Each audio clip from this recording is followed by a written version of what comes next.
What is happening between Iran and Afghanistan? In recent days, there have been lots of border tensions between the two nations. The Taliban actually invaded Iran briefly for a few kilometers.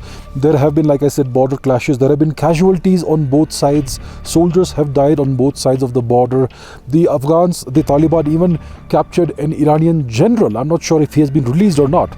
So there's trouble brewing between these two neighbors, and that's strange because these are two nations that don't quite have a history of border issues and all that. So let's understand what is the root cause of this problem. Please subscribe to the channel for more geopolitical analysis videos. The root cause is water. So eastern Iran is a very dry, arid place, and most of Afghanistan is very dry and arid, and the bone of contention is it is centered around one river, the Helmand River. So this river was in ancient times called the Hetuband River, and even before that it was called the Setuband or Setuband River, which means in Sanskrit it means a river on which there's a dam. So that is from the times when Afghanistan was still Gandhar and part of Indian civilization. So this is a river that flows through western Afghanistan and flows into eastern Iran. The two nations in the 1970s had an agreement about sharing the waters of this river. So I'm not sure, I don't remember the exact data, the exact statistics, but a certain amount of water was supposed to be released into Iran from Afghanistan. And Iran is today claiming that the Afghans are not releasing Iran's share of water.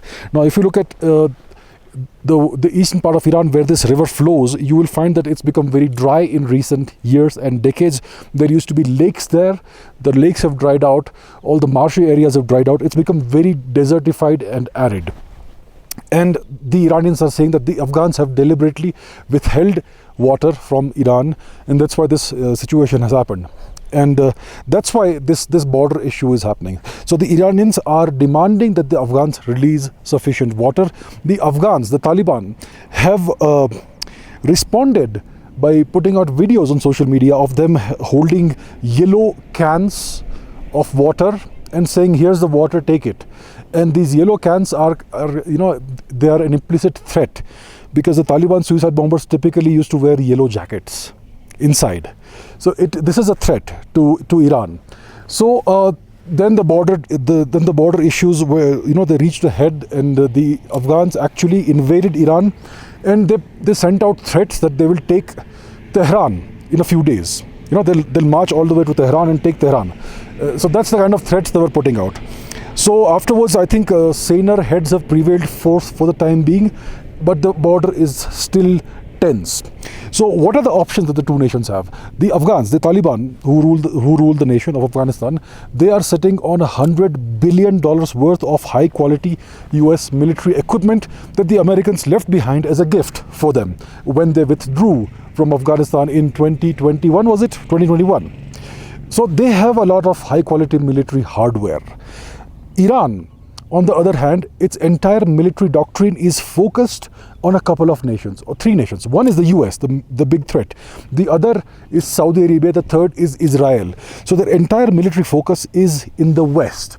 And the eastern part of Iran is essentially unguarded. There's very minimal border infrastructure there, and there are a few token soldiers and that sort of thing.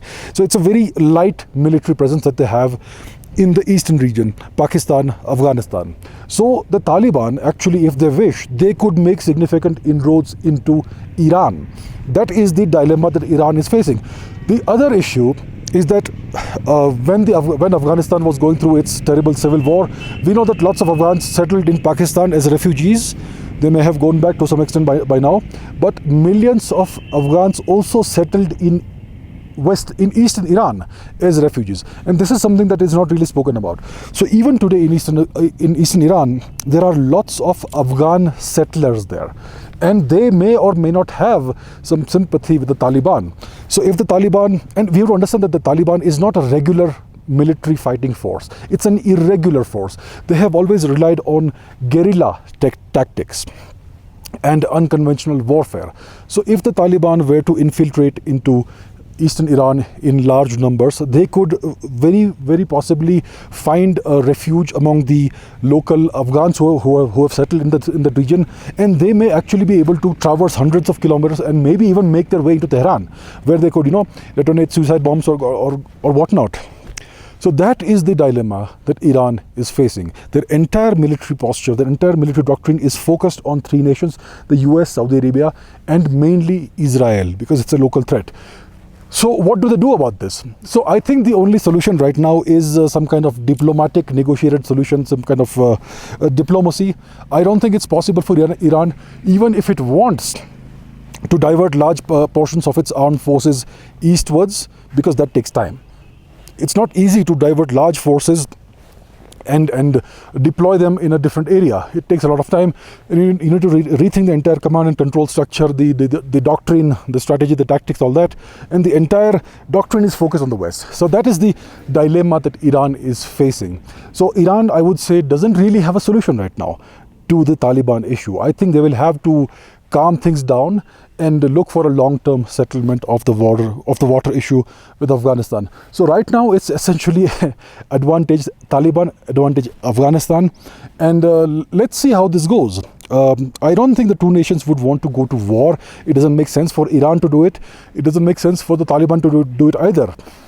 And if this happens, and then there's the possibility of whether the Taliban are being instigated by external powers to needle Iran or to destabilize Iran.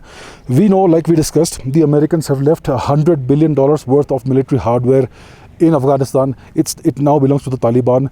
Is there some kind of tacit agreement or secret agreement between the US and the Taliban that the Taliban will help the US in destabilizing Iran? The US regards Iran as an adversary, as an enemy. The Americans imposed enormous, large-scale sanctions on Iran, which really devastated the country and the economy. They walked out of the JCPOA deal, the Iran nuclear deal. And if the Taliban is, tacitly helping the US, it's going to be good for the US. So that, I am sure if this question is raised, then the Taliban will be very indignant about it. But one has to consider the possibility that this may be one of the, this may possibly be a possibility. Right, so that's the situation right now. We don't know what's going to happen. I don't think there's going to be a large-scale border conflict. I don't think either nation will really invade the other. But that's the situation right now, and we're going to keep an eye on this. Thank you for watching.